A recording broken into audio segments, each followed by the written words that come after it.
brothers and sisters, I had hoped to meet you all much earlier, but the inclement weather, physical weather, prevented me from coming to you all. It was last week that our friend Cyril spoke to me of certain mental perplexities that have been created by what happened on the 17th of November, and desired that I should come at the earliest and share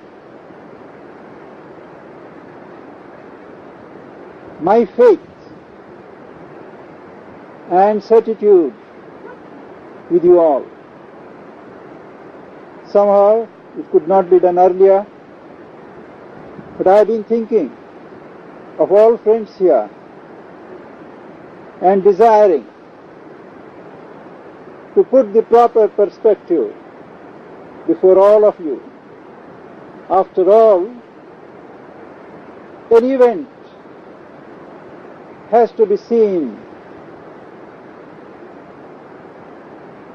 in the proper perspective of what all that has gone behind it, of the immediate circumstances, no doubt, but also of the horizons it opens up. I have to take you back to a casual encounter that I had on the footpath of the main ashram building some 10 years ago. As I was passing, a lady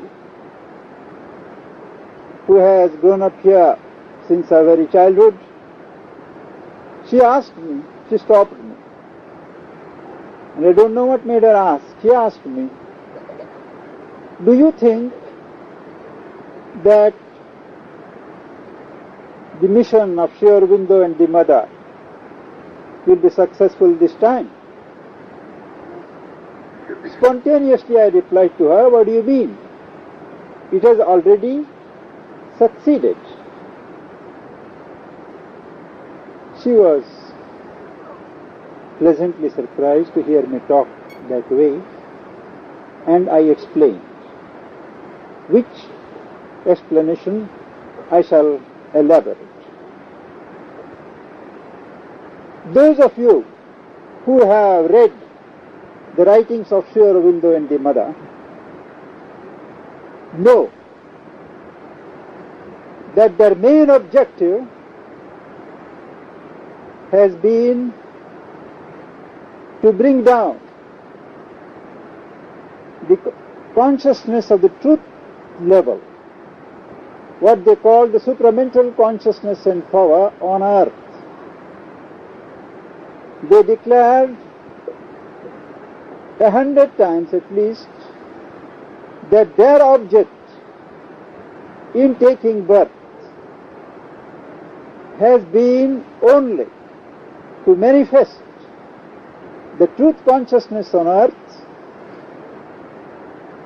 fix it on the earth as an operative principle,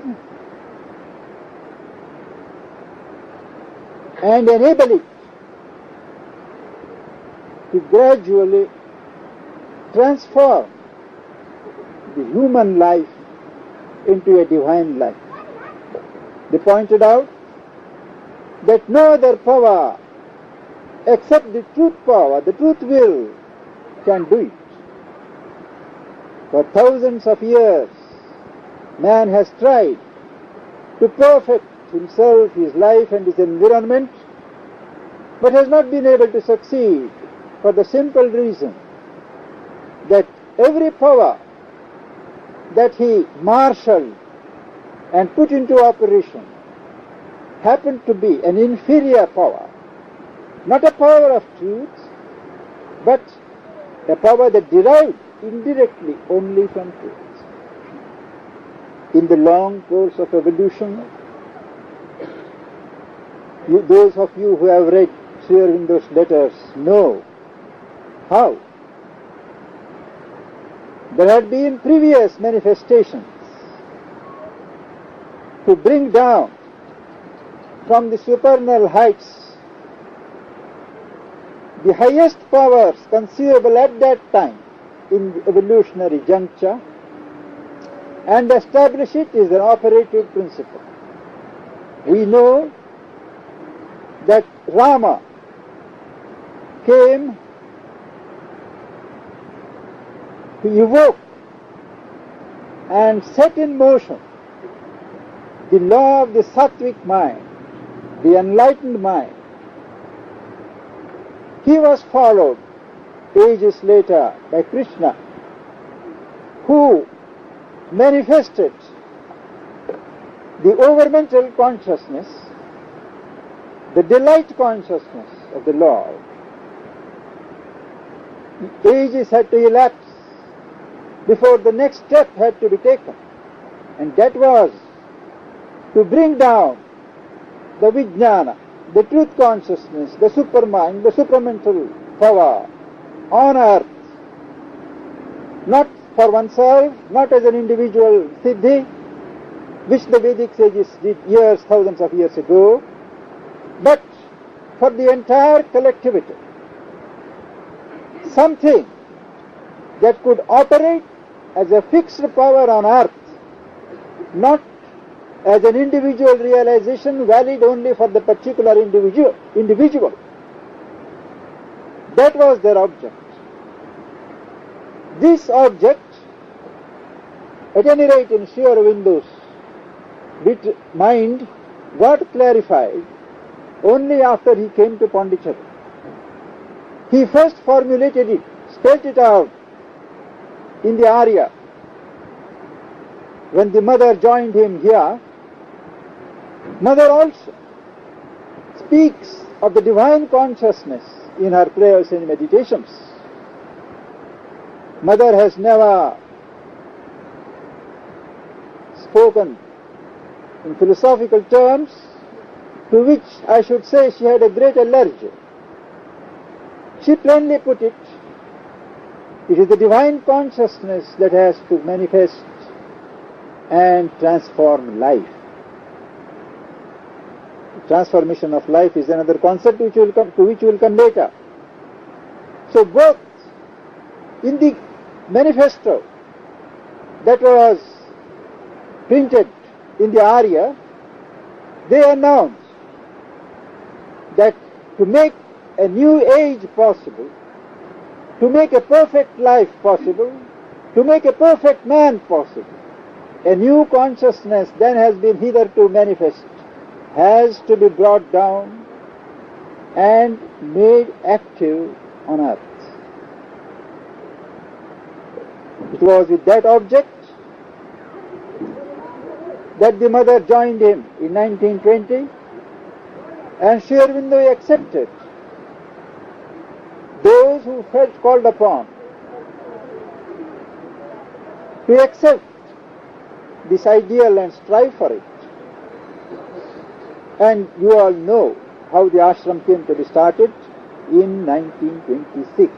The day, November 24, the day when the overmental consciousness originally brought down by Krishna descended into the physical body of Sri Aurobindo, and he felt the need to retire completely, to take the next step, to concentrate all his energies and faculties on the next step, to bring down the truth consciousness. There are letters from 1928 or 26 onwards. He started having contact through letters, through correspondence. till 1938, the year he had the unfortunate accident, he carried on correspondence, wrote replies for 8 hours per day during nights. Somewhere in 1934 or so, he speaks that he is catching the tail of the supermind. Later, he speaks somewhere that it comes and goes. Mother also referred sometimes that she had seen the supramental light coming to Sri Aurobindo, staying there for a while and then withdrawing. As years went by, their efforts continued. They did not consider any things that happened in the world as irrelevant to their purpose. They paid full attention to cataclysmic events like the World War II, the political movements and revolutions in India as part of the cosmic plan. And they strolled.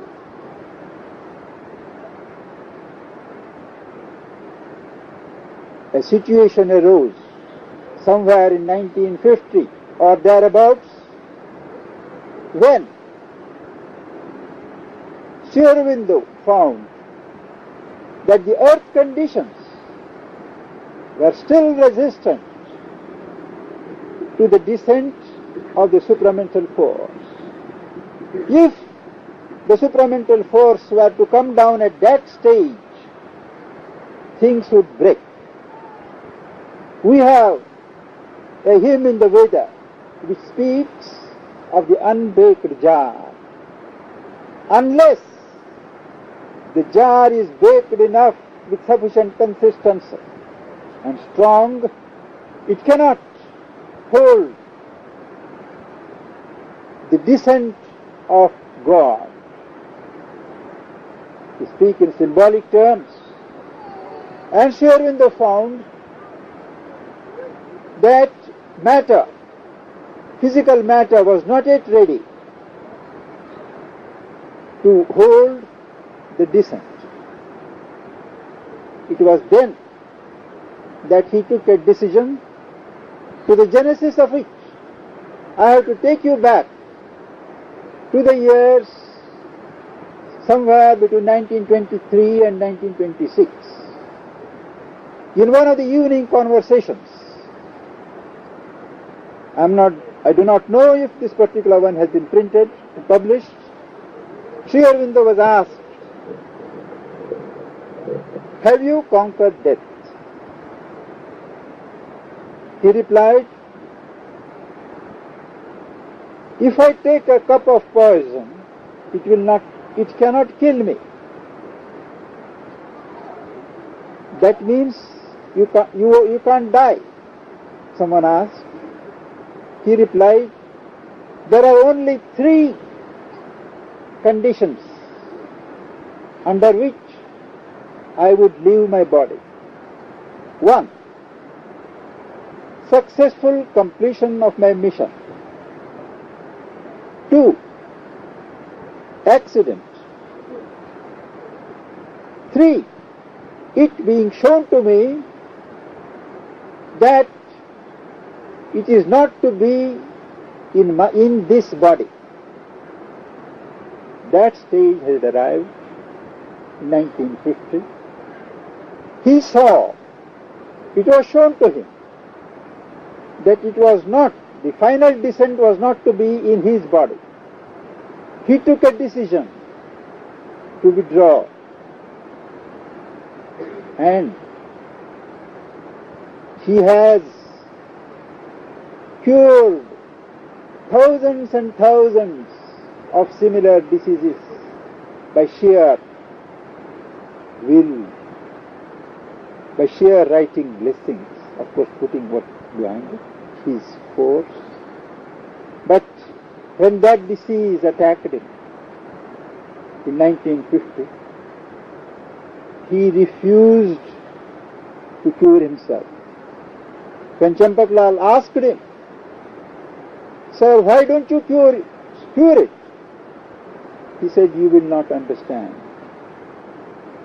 He had taken the decision to withdraw, but simultaneously, characteristic of his heroism, he decided to make a sacrifice of his body. As the hour was approaching, people have seen him with a gesture, pulling down,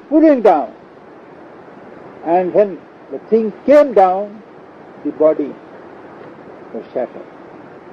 That was his sacrifice. No other material vehicle could have received the descent that came that day.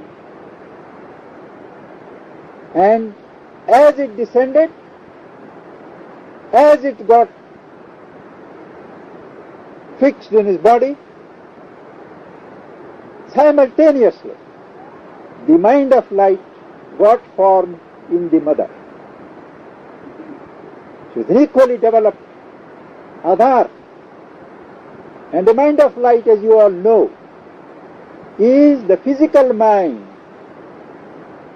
being taken control of and suffused with the supramental consciousness.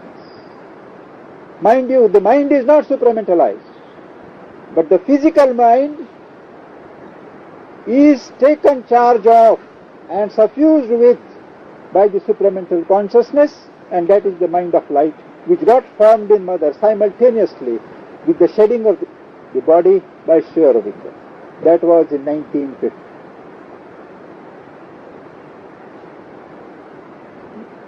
Those of you who were not here at that period can have no idea of the gloom that settled over the ashram community, of the shock that all friends, well-wishers received all over the world, totally and unexpectedly. But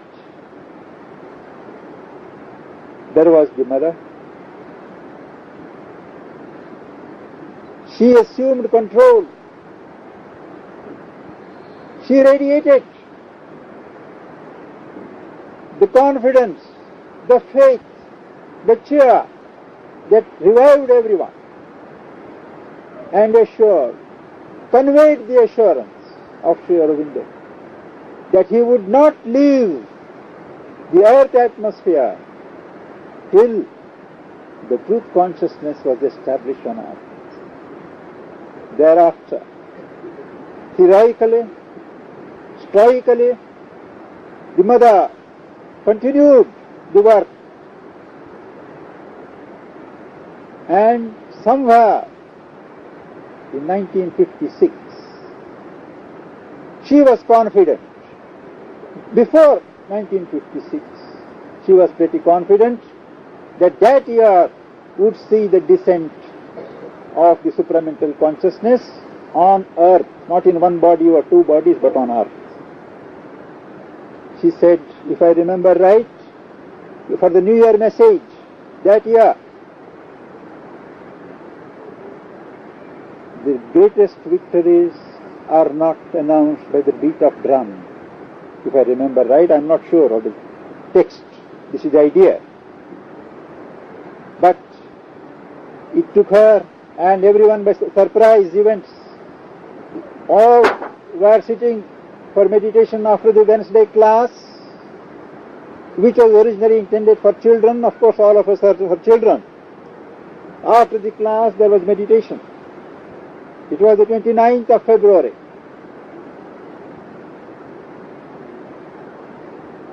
That day, you all have read how mother came face to face with the door, and as prophesied in Savitri,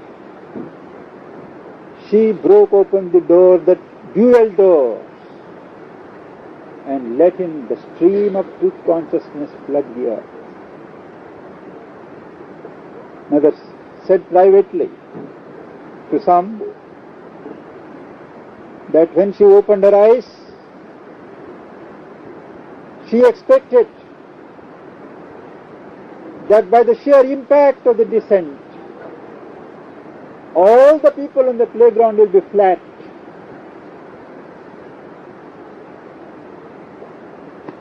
But she said all were packing their bags to go. But as she said once, she was never disappointed because she never depended upon humanity for her work. She slaved for humanity. She did not expect the slightest return from humanity. I have seen at very close quarters. She has never complained. She has sympathized, she has tried to help, but never complained of lack of response, lack of support from anybody. That happened in 1956. Now, the point that I want to make is, with the descent, the flooded descent of the truth consciousness on earth on the night of February 29, 1956, the announced objective of Sri Aurobindo and the Mother to bring down on earth the power of supramental consciousness so as to form part of the earth, attainable by anybody who strives for it, that was accomplished. Still, Mother did not announce it.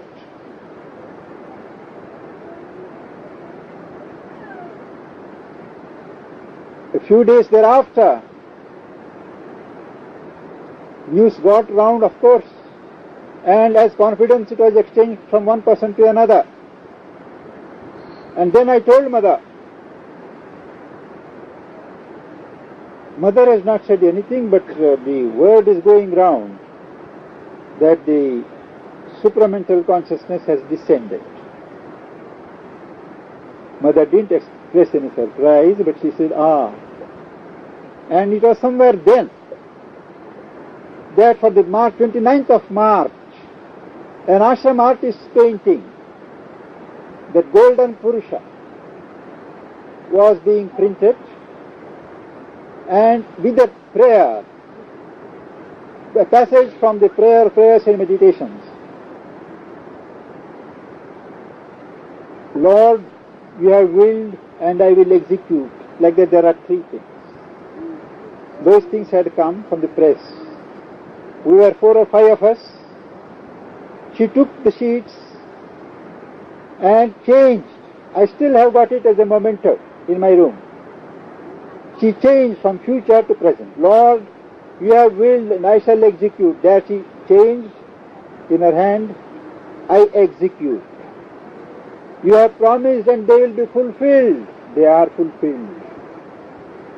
Those 3 classic sentences she changed into present tense. That was her answer for our question, implied question whether it was true.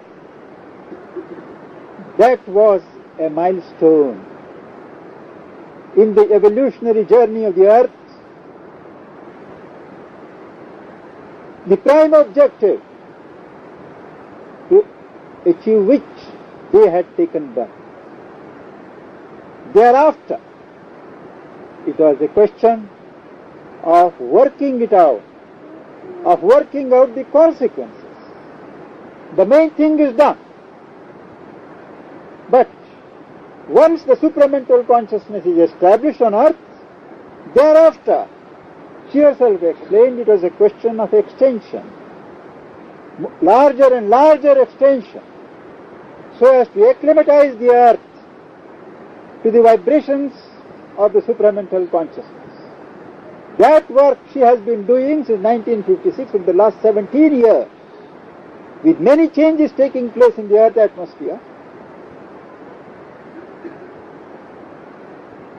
That very year, 1956,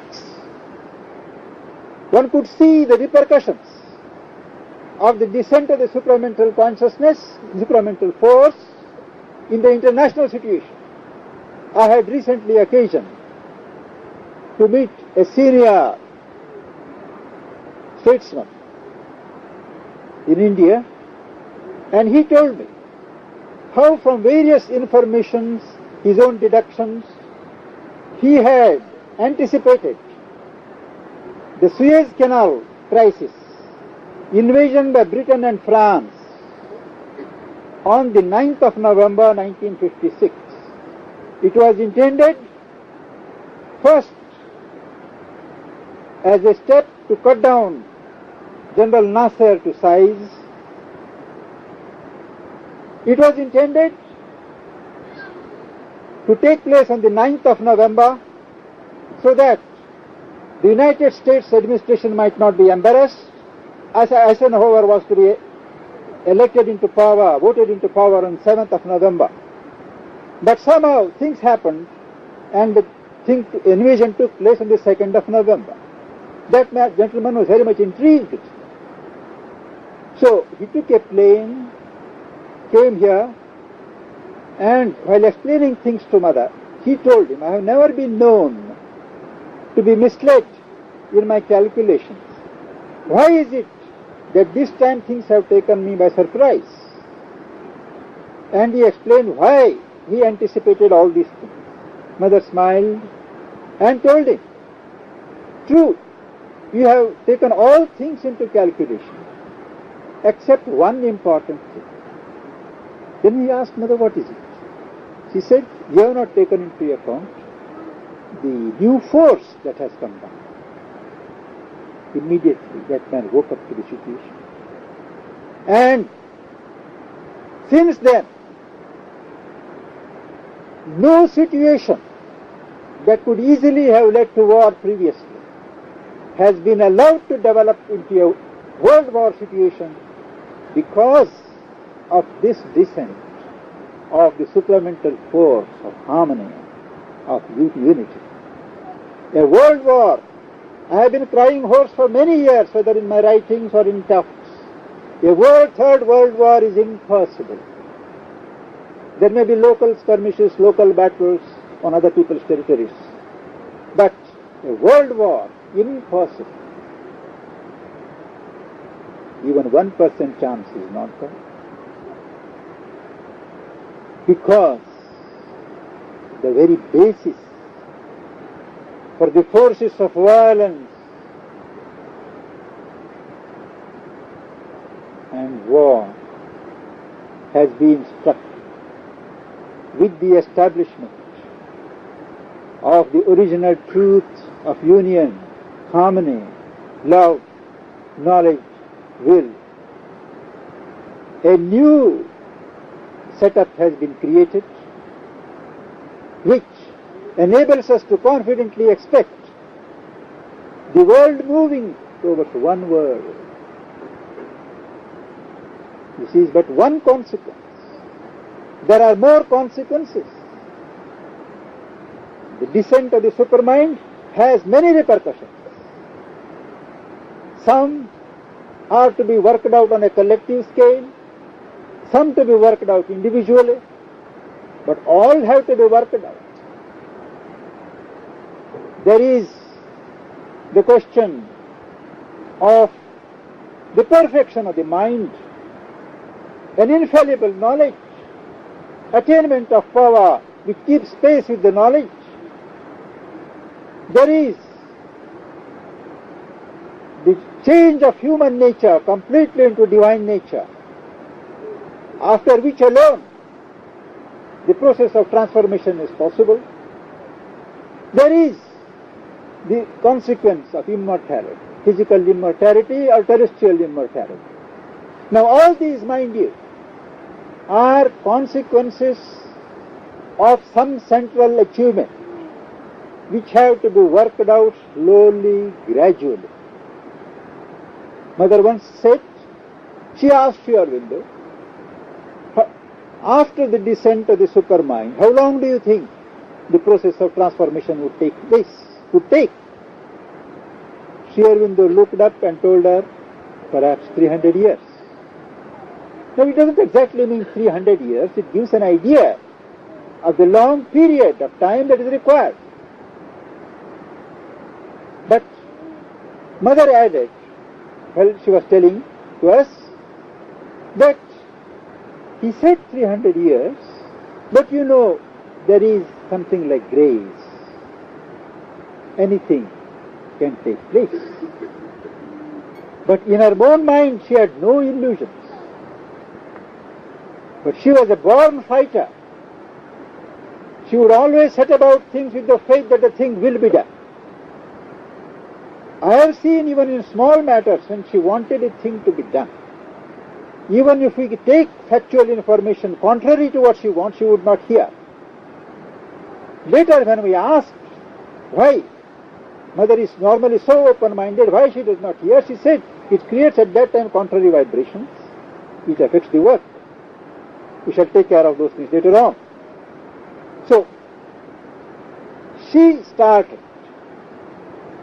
attending to this work, among many other things, the transformation of cells. For her, there was no question of changing her human nature into divine nature, which for us, it is a lifetime program. She didn't have it, because she had already, during the course of the last 50 or 60 years, seen her human system, I won't say nature, taking on the divine nature.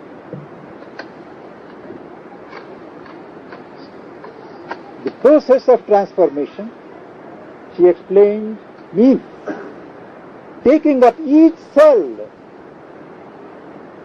persuading it to change, coaxing it to change, exposing it to the force of change, and where it resists, it had repercussions in the body as pain, which no medicine or nothing, no will could cure. She had to endure. And there are millions of cells in each body.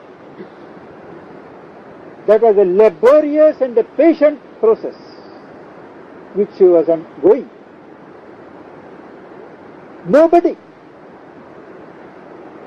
seriously expected that the entire process of transformation could be telescoped within a few years, barring, of course, a miracle. But Mother's way was never to work in miracles or to put her timetable in terms of miracles. She gave side by side with her effort from here, from below, from earth, of the transformation of the various cells in her body, step by step. Work was going on above. Sri Aurobindo, as per his promise, has been working. Her own higher being has been at it on the higher planes, preparing the new body, the supramental body, in which she is to take her embodiment as the end result of the transformation of this body, if possible, or somehow, she did not explain. The body was being prepared. She wrote in notes on the way descriptions of this body, part of the body, described it, how it was looking, and some 10 months ago, 10 or 12 months, she told someone, I am trying to fuse this body, material body, into that body. But I have not been able to get the clue. She said, nobody on earth has tried this. The clue is not given to me. On that point, she said, there was no help from above. She was searching. This was about 10 or 11 months ago. Thereafter, if I would be right in taking you into confidence, one day it flashed to me, for no reason, that as soon as that body, luminous body, is ready, mother may just walk into it without dying. Without dying means not dying of the body. Without the gap of consciousness, keeping up the continuity of the personality, she would walk, she would just cross into that luminous body. It just flashed me. And the way it came, I thought it was something more than just an idea. I came and noted down in my diary. I looked it up the other day. It was dated the 4th of July, 1973. I did not think it wise to speak of it to people except in my closest circle, which I did. And thereafter, one of the friends from this circle one day came to me and asked, why is it that for the first time I could detect a note of, a different note in your talk the other day in answer to questions regarding mother? I did not know what to reply, but I gave him certain explanations and told him the way in which my mind was working. And I said, but I hope I will be proved wrong, that some miracle, barring a miracle, this is how my mind works. Then on the 17th of November, mind you, on the 17th of November morning, about 9 o'clock, a particular friend of mine, he has certain grounding in occult experience, occult knowledge. Normally when we meet, we exchange notes. He told me, look, I have seen the mother's body of light. I got interested, and he said, the body is full of light, the body, but it is not yet dense enough to function in earth conditions. It is there, and as I was looking at it, I got the feeling that mother will enter this body the moment it becomes dense enough to stand and function in the earth conditions, seen or unseen. But there is no question of revival of this material body. And he added, those who are capable of seeing the mother's halo, aura, they can see, they will be able to see that luminous body. It confirmed what I had perceived some four months earlier.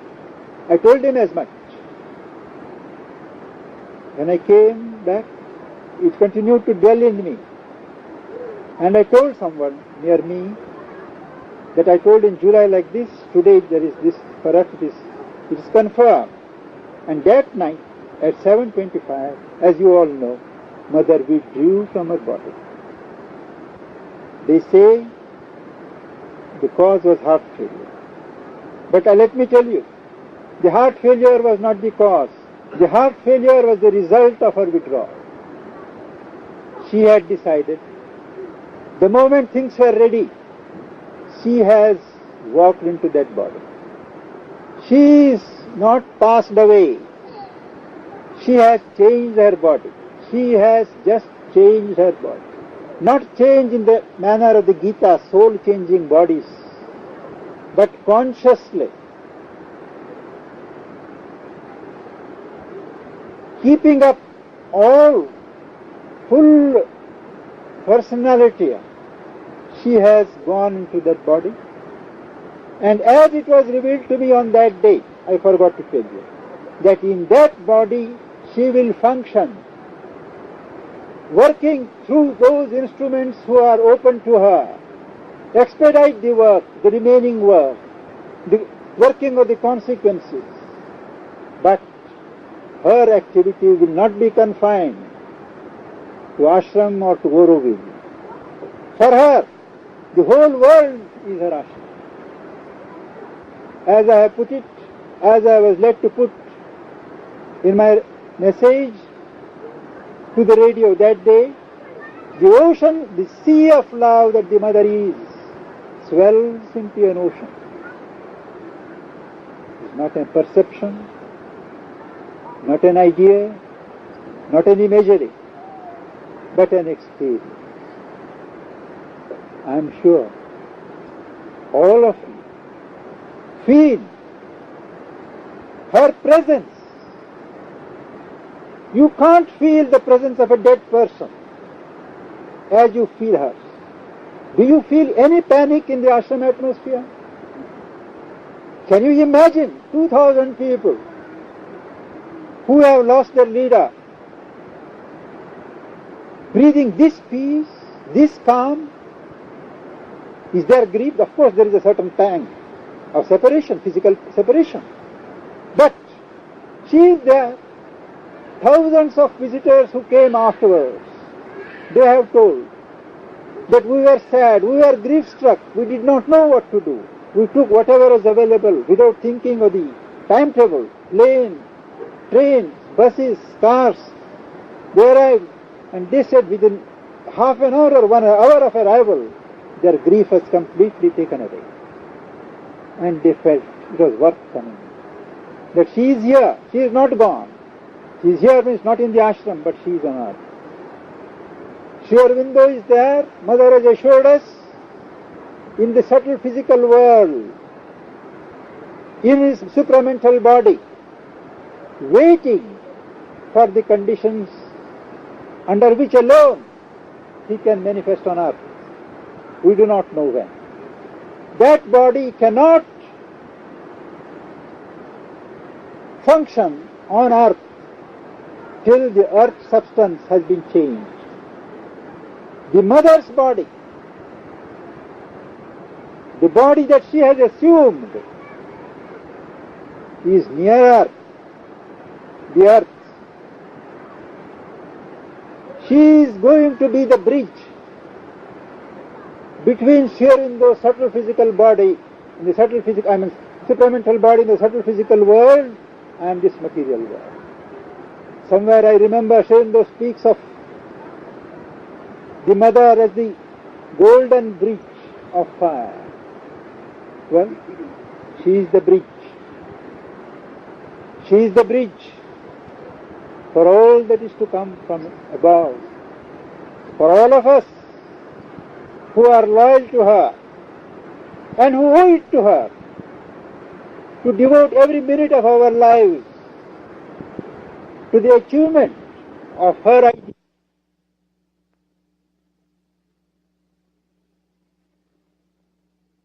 There looming over the whole world, and those of us who are open to her, who have love for her, who have devotion for her, they act like magnets in which her consciousness, her love,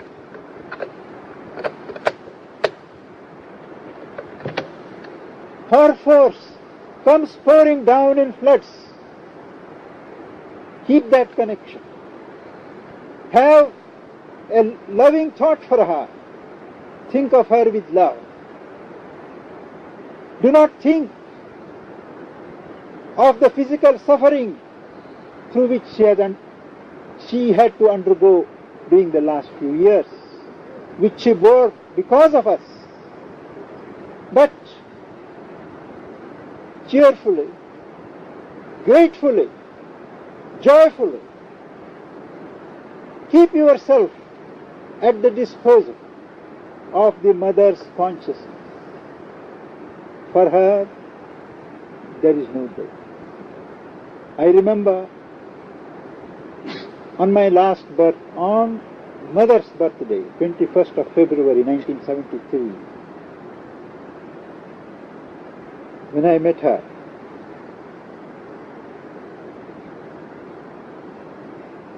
in course of a few words that I had, I told her, absolutely, I had not thought of it a moment earlier, but in a spontaneous impulse, I told Mother that if by taking my life, thy physical life can be prolonged by a day, please take it. She withdrew for a moment, held my hand and said, life is eternal. She lived in eternity. She did not and does not live in earthly space and time. There was always a different dimension to her life and function.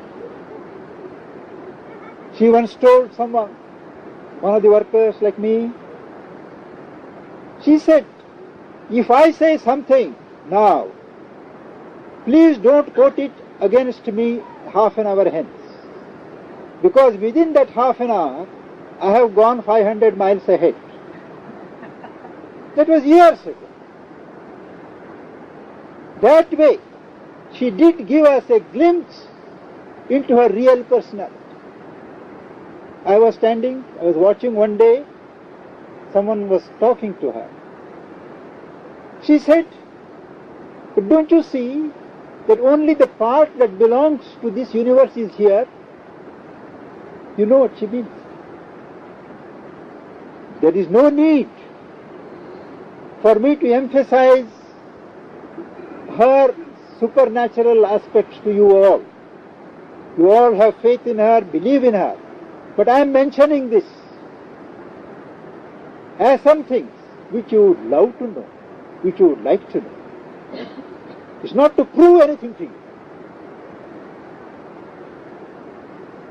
Mother was a spiritual pragmatist par excellence. I claim to be a spiritual rationalist. I would accept nothing unless it meets the demands of my common sense. So much of the common sense as I am gifted with.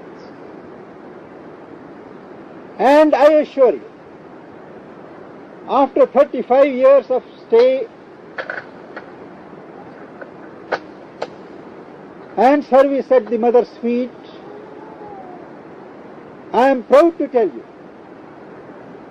that she never asked me to accept anything on faith. If I ask anything, not only I, anyone, as to a child she would explain. Anything may be waiting, she would suspend everything. And as if we have the whole eternity before us, she would start explaining. She never denied an explanation, either of her actions or of Divine's actions. Everything stands explained. There is no problem for one who understands Mother, who has understood her personality.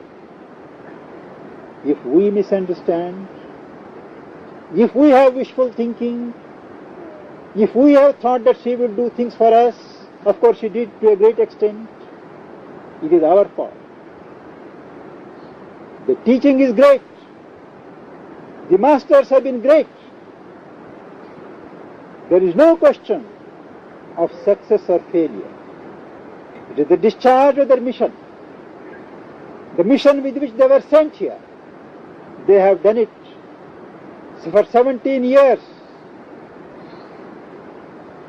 things have been spreading out all over the world, and they will continue to do it. Each one of us, however, has a responsibility to keep up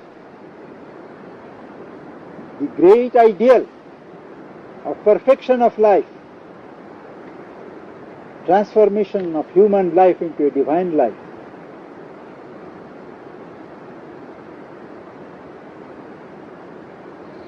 Embodiment of the truth consciousness in however small a degree in the most developed part of us. More I do not say at this moment.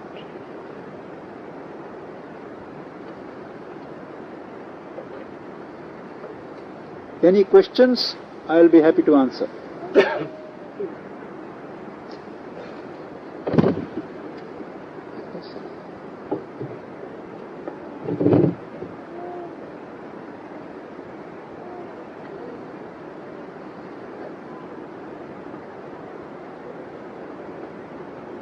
Yes.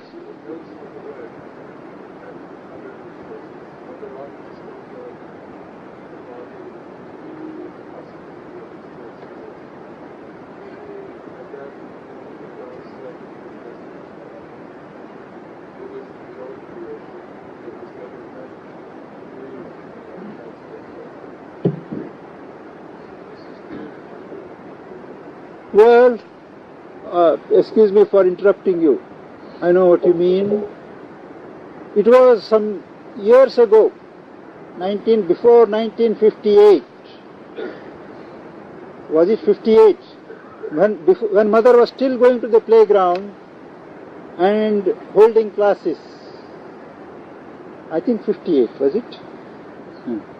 She said that a body born in the normal way, what is normal presently, will have a normal death.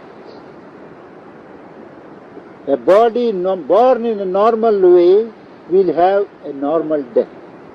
Second, a body born in the normal sexual way cannot be supramentalized. A supramental body will have to come from there. What can be done is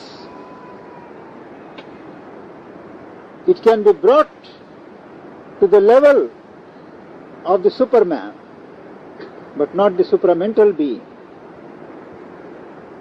The stage of complete supramentalization is far, far ahead. The word transformation has a big content. Even immortality is not central to it. Physical immortality is only a side consequence of complete transformation. Sri Aurobindo, at any rate, gave very little importance to immortality. He said all that is needed is conquest over death, freedom to shed the body when I want to change. What shall I do with this body if it won't be having the same body for over 200 years and 300 years? Mother knew very well that in the normal process, the complete transformation of the body was problematic. But she had always put X, an unknown factor, grace, the divine supreme's will, which brooks no opposition, which stands, which doesn't care for our laws and rules. Very good. So that proviso was always there. And she had told enough not to make us expect her physical body to live immortal.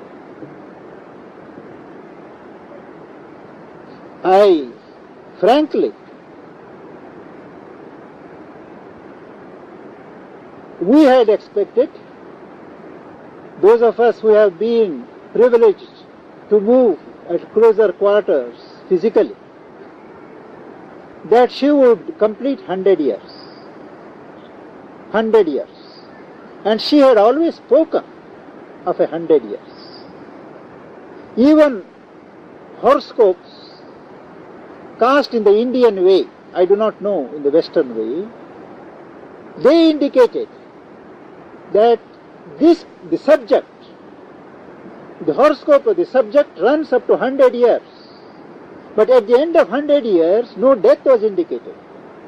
It was left to the sweet will of the person.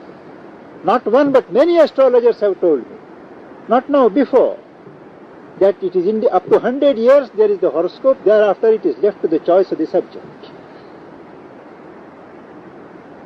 That was our normal expectation. If she changed her decision, she took a different decision, it is because the body would not respond, would not support further working. She saw no use in continuing in that body. She went on preparing the other body during all the last 6-7 months in which she was indrawn. She was always attending to that. She kept herself by a hook in this body. And the moment she was satisfied that she can enter, she has done it. There are interpretations and interpretations. Each one has to accept what feels true, not sounds true, feels true to him. You can't hold her in a formula. There has been no parallel to Mother in the spiritual history of mankind. There may have been parallels to Sri Aurobindo, but not to Mother. She is unique. You can't apply any comparison, hold any comparison. What she spoke was scripture. What she did was supreme law. She has prepared us even when she was in the physical body to face the situation. She is there guiding, leading us. All these little controversies, they pale into insignificance before the grandeur of her personality, the splendid horizons opened by them for man. Man, she has set man on the highway to God. You will see, I tell you, you will see her work being expedited now. She will work more effectively now in her luminous body than she was allowed to in her material physical body. I do not speak of the ashram so much as an institution, but of Aurobindo, the future of man, her work in the world, progression towards one mind, one world, unity of the world, the forces of harmony, the forces of love, radiations of love. You will see how they gather, how they are marshalled. A great change will come over the world by being precipitated by her from there.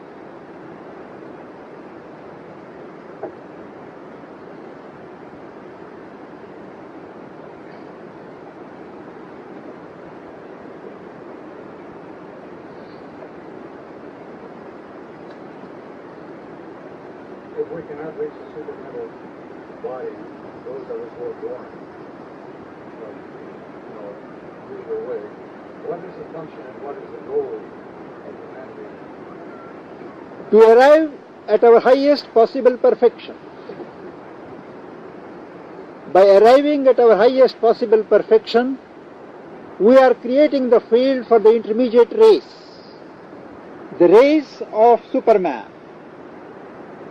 That race of intermediate race, the Superman, will be the field in which the supramental beings will manifest.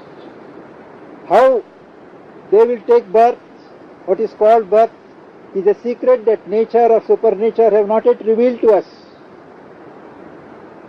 The time is not there. You have to take it that for what is not done today by Mother, the time has not come. Earth conditions were not ready. Her body was a reflex of the whole earth.